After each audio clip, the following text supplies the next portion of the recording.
بسم اللہ الرحمن الرحیم۔ آج ہم دیس کی کہانیوں میں سے پہلی کہانی شروع کرتے ہیں، بندر اور بازیگر۔ پرانے وقتوں کی بات ہے کہ آذربائیجان میں ایک بازیگر رہتا تھا۔ اس کی گزر اوقات لوگوں کے بندر کا تماشا دکھلا کر پوری ہوتی تھی۔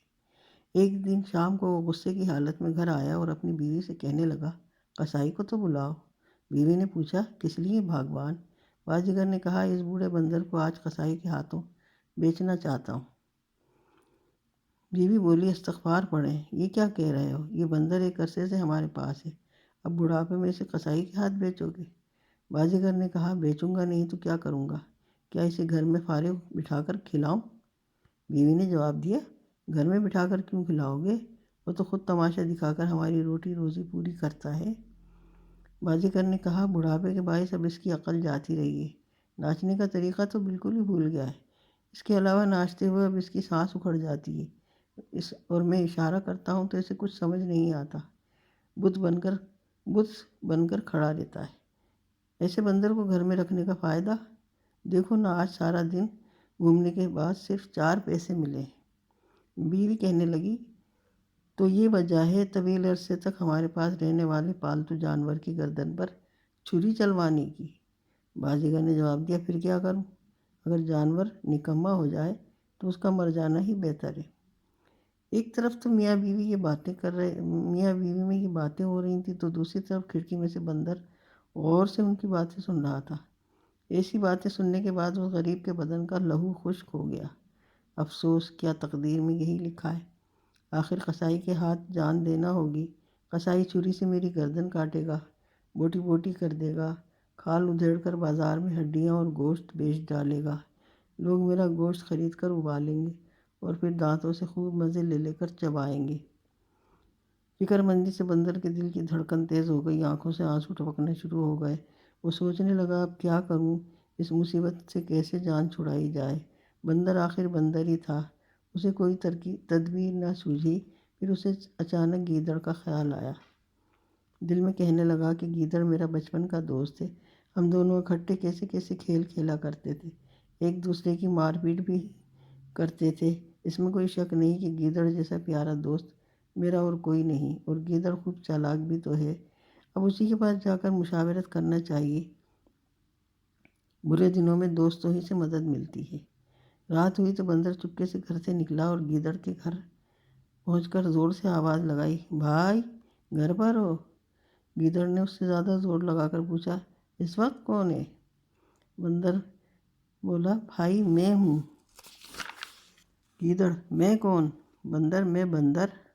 تو ایسا کہو نا۔ گیدڑ نے دروازہ کھولا، پھر اس کی ناک سے ناک رگڑی اور بولا، خوش آمدید پیارے دوست۔ گیدڑ کے پاس بیٹھ کر بندر رونے لگ گیا۔ گیدڑ نے پوچھا، کیوں بھائی، روتے کیوں ہو؟ بندر بولا، میرا سب کچھ برباد ہو گیا۔ گیدڑ نے پوچھا، کیا ہوا؟ کھل کر بات کرو۔ بندر روتا ہوا بولا، اور کھل کر کیا کہوں، میری جان خطرے میں ہے، مجھے بچاؤ۔ گیدڑ نے منہ بناتے ہوئے کہا، بتاؤ تو صحیح کیا ہوا ہے، بتاؤ گے نہیں تو بچاؤں گا کیسے؟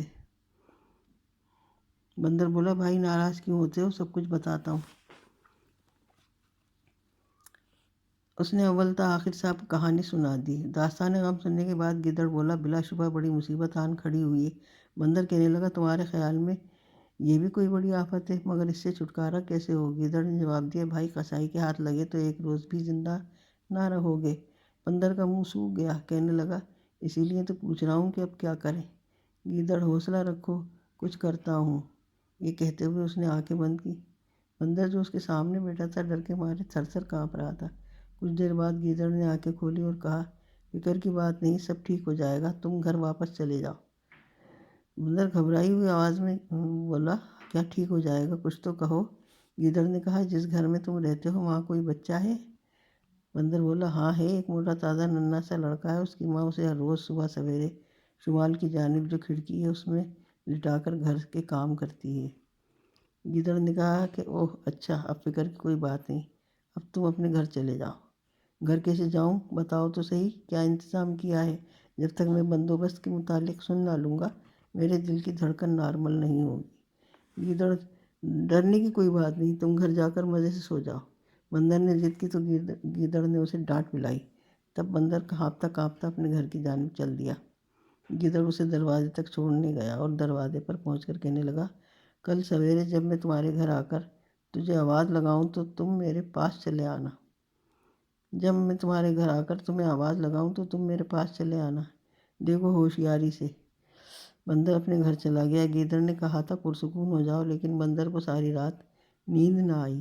صبح سویرے اٹھتے ہی گیدڑ بازیگر کے گھر پہنچا اور آنکھ بچا کر کھڑکی کے پاس جا کھڑا ہوا، جس کا رخ جنوب کی جانب تھا۔ بچہ اس وقت ٹانگیں اوپر نیچے کر کے کھیل رہا تھا۔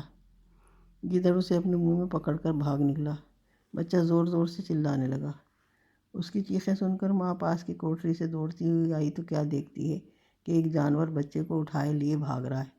وہ بھی چیخنے چلانے لگ گئی، اجی دیکھو تو یہ کیا ہوا۔ ادھر گیدڑ بھاگتا ہوا بندر سے کہے جا رہا تھا، ہمارا کام ہو گیا، ہم کامیاب ہو گئے، میرے پیچھے پیچھے چلے آؤ۔ بندر پہلے ہی ہوشیار بیٹھا تھا۔ گیدڑ کی آواز سنتے ہی وہ اس کے پیچھے ہو لیا۔ بیوی کی چیخنے چلانے کی آواز سن کر بازیگر کی نیند اکھڑ گئی۔ فوراً اٹھا بولا، کیا ہوا؟ بیوی نے کہا، ہائے ہم لٹ گئے، ہمارا بچہ اب کہاں ملے گا؟ باپ نے کہا، کیوں کیا ہوا؟ بچے کو باغ اٹھا کر لے گیا ہے۔ بازیگر نے گھبرا کر پوچھا، کدھر کو لے گیا ہے؟ وہ روتے ہوئے بولی، اس طرف جنگل کی طرف۔ باپ لاٹھی اٹھائے جنگل کی طرف جانب دوڑا۔ بیوی گھر بیٹھے رونے لگی۔ تھوڑی دیر بعد بازیگر ہانپتا ہوا گھر واپس آ گیا۔ اسے دیکھتے ہی وہ پوچھنے لگی کہ بچہ کہاں ہے؟ بازیگر نے روتے ہوئے جواب دیا، بہت ڈھونڈا مگر کہیں نہیں ملا، اتنے بڑے جنگل میں بھلا کیسے ڈھونڈتا؟ یہ کہہ کر وہ سر پکڑ کر بیٹھ گیا۔ ادھر گیدڑ گھنے جنگل میں پہنچ کر ایک جھاڑی میں چھپ گیا۔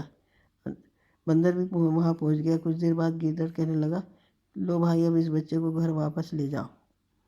بچے کو گود میں اٹھایا بندر آہستہ آہستہ گھر کی جانب چل دیا۔ گھر پہنچا تو ایک کورام مچا ہوا تھا۔ سب ذہنی طور پر مان چکے تھے کہ اب بچہ نہیں ملے گا۔ اتنی دیر میں بندر وہاں پہنچ گیا۔ بچے کو دیکھ کر والدین کی خوشی کا ٹھکانہ نہ رہا۔ ماں نے جو ہی پیار سے بچے کو گود میں اٹھایا، ساتھ ہی بندر کو بھی پیار کیا، کیونکہ اس کی وجہ سے اسے گمشدہ خزانہ واپس ملا تھا۔ وہ شوہر سے کہنے لگی، اتنے اچھے بندر کو تم قصائی کے ہاتھوں بیچنا چاہتے تھے؟ بازیگر نے بوڑھے بندر کا منہ چومتے ہوئے کہا، مجھ سے غلطی ہو گئی، تجھے کبھی نہیں بیچوں گا۔ یوں بندر مزے سے دودھ ملائی کھانے لگ گیا۔ اچھا بچہ، خدا حافظ۔